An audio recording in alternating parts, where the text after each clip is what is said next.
Hello, everybody. Welcome to today's reading through the Bible in 365. Today we are going to be focusing on Daniel chapter 1 and 2 and 1 John chapter 4. So we're going to go ahead and get started in Daniel with chapter 1. In the 3rd year of the reign of Jehoiakim, king of Judah, Nebuchadnezzar, king of Babylon, came to Jerusalem and besieged it, and the Lord delivered Jehoiakim, king of Judah, into his hand, along with some of the articles from the temple of God. These he carried off to the temple of his God in Babylonia and put in the treasure house of his God. Then the king ordered Ashpenaz, chief of his court officials, to bring into the king's service some of the Israelites from the royal family and the nobility. Young men without any physical defect, handsome, showing aptitude for every kind of learning, well-informed, quick to understand, and qualified to serve in the king's palace. He was to teach them the language and literature of the Babylonians. The king assigned them a daily amount of food and wine from the king's table. They were to be trained for 3 years, and after that they were to enter the king's service. Among those who were chosen were some from Judah: Daniel, Hananiah, Mishael, and Azariah. The chief official gave them new names. To Daniel, the name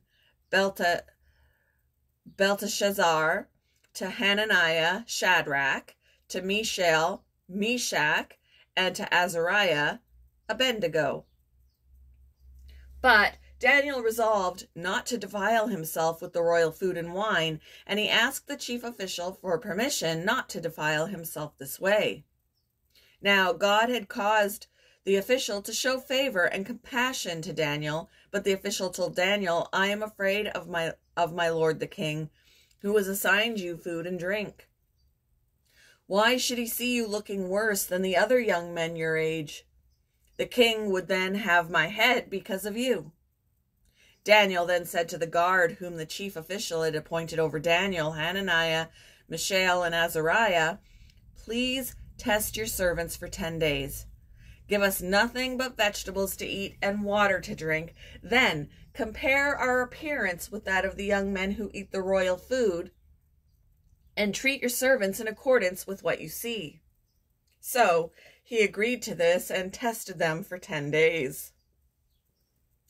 At the end of the 10 days, they looked healthier and better nourished than any of the young men who ate the royal food. So the guard took away their choice food and the wine they were to drink and gave them vegetables instead. To these 4 young men, God gave knowledge and understanding of all kinds of literature and learning, and Daniel could understand visions and dreams of all kinds.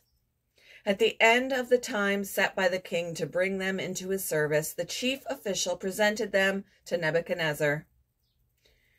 The king talked with them, and he found none equal to Daniel, Hananiah, Mishael, and Azariah. So they entered the king's service.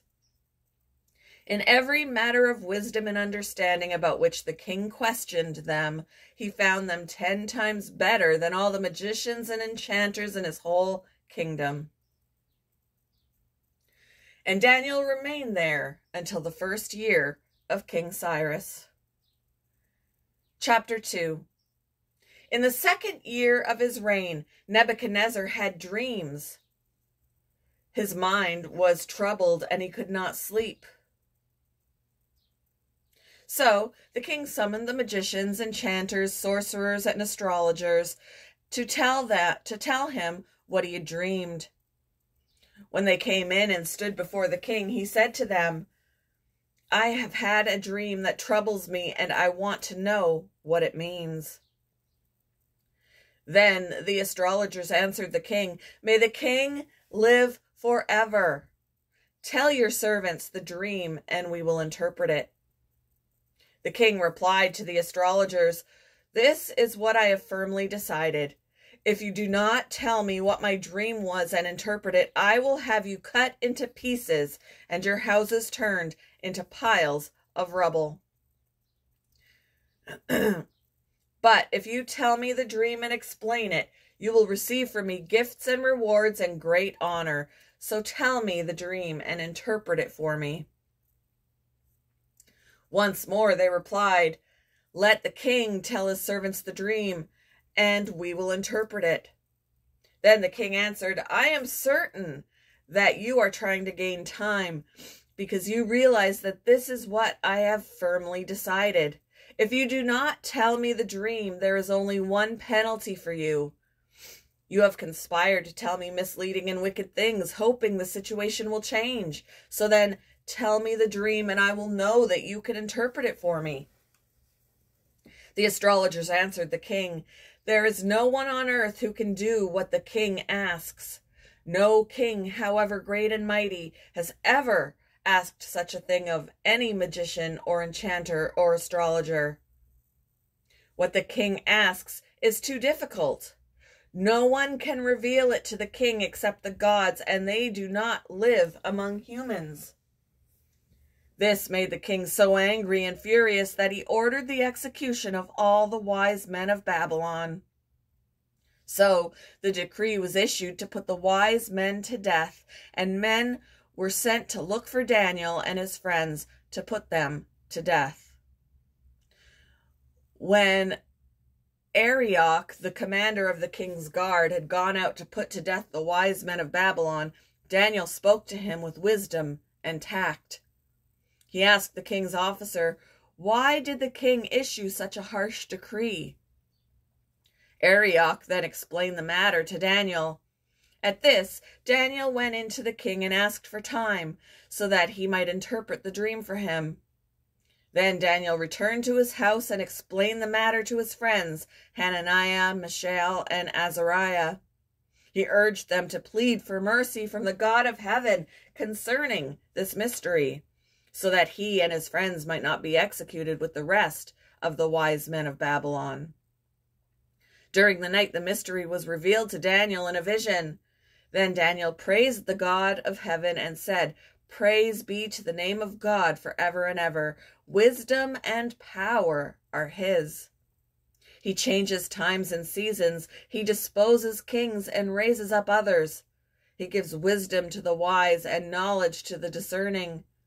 He reveals deep and hidden things. He knows what lies in darkness, and light dwells with him. I thank and praise you, God of my ancestors. You have given me wisdom and power. You have made known to me what we asked of you. You have made known to us the dream of the king." Then Daniel went to Arioch, whom the king had appointed to execute the wise men of Babylon, and said to him, "Do not execute the wise men of Babylon. Take me to the king, and I will interpret his dream for him." Arioch took Daniel to the king at once and said, "I have found a man among the exiles from Judah who can tell the king what his dream means." The king asked Daniel, also called Belteshazzar,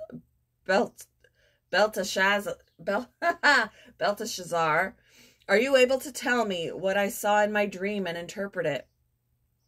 Daniel replied, "No wise man, enchanter, magician, or diviner can explain to the king the mystery he has asked about.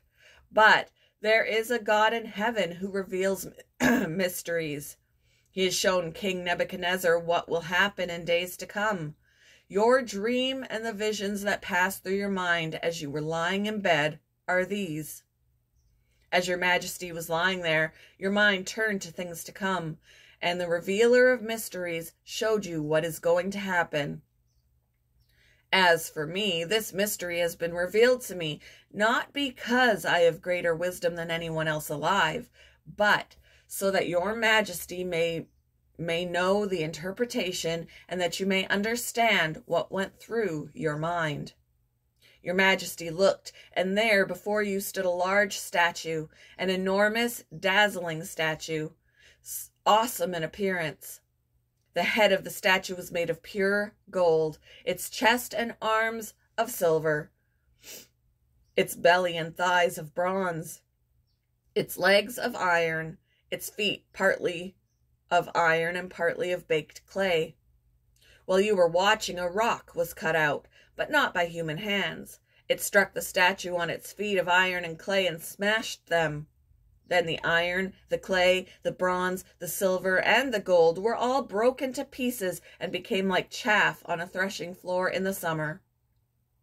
The wind swept them away without leaving a trace, but the rock that struck the statue became a huge mountain that filled the whole earth. This was the dream, and now we will interpret it to the king. Your Majesty, you are the King of Kings. The God of heaven has given you dominion and power and might and glory. In your hands he has placed all mankind and the beasts of the field and the birds in the sky.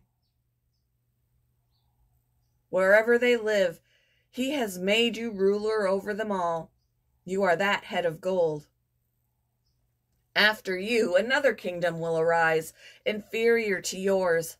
Next, a third kingdom, one of bronze, will rule over the whole earth. Finally, there will be a fourth kingdom, strong as iron, for iron breaks and smashes everything, and as iron breaks things to pieces, so it will crush and break all the others. Just as you saw that the feet and toes were partly of baked clay and partly of iron, so this will be a divided kingdom. Yet it will have some of the strength of iron in it, even as you saw iron mixed with clay. As the toes were partly iron and partly clay, so this kingdom will be partly strong and partly brittle. And just as you saw the iron mixed with baked clay, so the people will be a mixture and will not remain united any more than iron mixes with clay. In the time of those kings, the God of heaven will set up a kingdom that will never be destroyed, nor will it be left to another people. It will crush all those kingdoms and bring them to an end, but it will itself endure forever. This is the meaning of the vision of the rock cut out of a mountain, but not by human hands. A rock that broke the iron, the bronze, the clay, the silver, and the gold to pieces. The great God has shown the king what will take place in the future. The dream is true, and its interpretation is trustworthy. Then King Nebuchadnezzar fell prostrate before Daniel and paid him honor and ordered that an offering and incense be presented to him. The king said to Daniel, "Surely your God is the God of gods and the Lord of kings and a revealer of mysteries, for you were able to reveal this mystery." Then the king placed Daniel in a high position and lavished many gifts on him. He made him ruler over the entire province of Babylon and placed him in charge of all its wise men. Moreover, at Daniel's request, the king appointed Shadrach, Meshach, and Abednego administrators over the province of Babylon, while Daniel himself remained at the royal court. 1 John chapter 4. Dear friends, do not believe every spirit, but test the spirits to see whether they are from God, because many false prophets have gone out into the world. This is how you can recognize the Spirit of God. Every spirit that acknowledges that Jesus Christ has come in the flesh is from God, but every spirit that does not acknowledge Jesus is not from God. This is the spirit of the Antichrist, which you have heard is coming and even now is already in the world.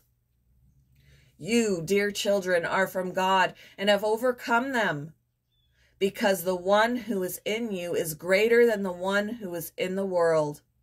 They are from the world and therefore speak from the viewpoint of the world, and the world listens to them.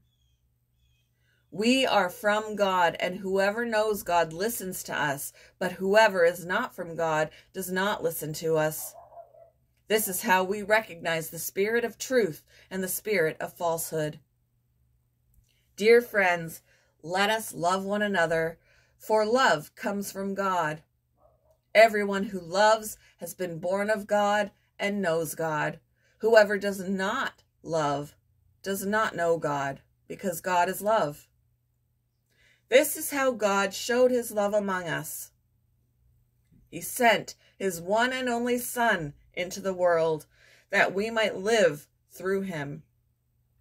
This is love, not that we loved God, but that he loved us and sent his Son as an atoning sacrifice for our sins. Dear friends, since God so loved us, we also ought to love one another. No one has ever seen God, but if we love one another, God lives in us, and his love is made complete in us. This is how we know that we live in him and he in us. He has given us of his Spirit, and we have seen and testify that the Father has sent his Son to be the Savior of the world. If anyone acknowledges that Jesus is the Son of God, God lives in them and they are in God. And so we know and rely on the love God has for us. God is love. Whoever lives in love lives in God, and God in them. This is how love is made complete among us, so that we will have confidence on the day of judgment. In this world, we are like Jesus. There is no fear in love, but perfect love drives out fear, because fear has to do with punishment. The one who fears is not made perfect in love. We love because he first loved us. Whoever claims to love God yet hates a brother or sister is a liar. For whoever does not love his brother and sister whom they have seen cannot love God, whom they have not seen. And he has given us this command: anyone who loves God must also love their brother and sister. Thank you for joining me for today's reading through the Bible in 365. I hope you all have a wonderful Monday, and I will see you in the next one, guys. Bye.